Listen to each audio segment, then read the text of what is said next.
Jeg fik købt den her Supreme-jakke. Jeg har faktisk ikke haft den på endnu, andet end i butikken, så jeg tænker, at vi lige skal prøve at style den med et eller andet. Okay, jeg filmer lige sådan her. Sådan her ser jakken ud. Altså, jeg har taget den i en large, ikke? Fordi jeg kan godt lide, når den sådan er over sig. Den er faktisk bare blå med de der perler. Ja, det er en fed video. Den er virkelig tung, dog. Altså sådan, jeg kan ikke huske, den var så tung her. Jeg tager en lille video her, så kan I lige se det. Hvordan den ser ud, når det er, at jeg står. Måske jeg lige skal fjerne det her. Okay.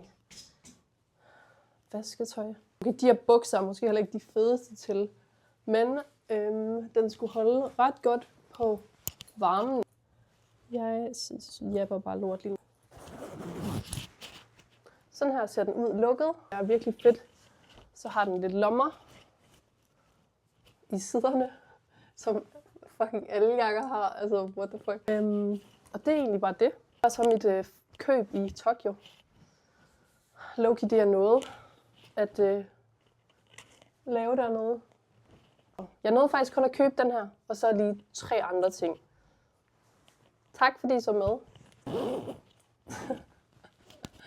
Ej, en video, altså.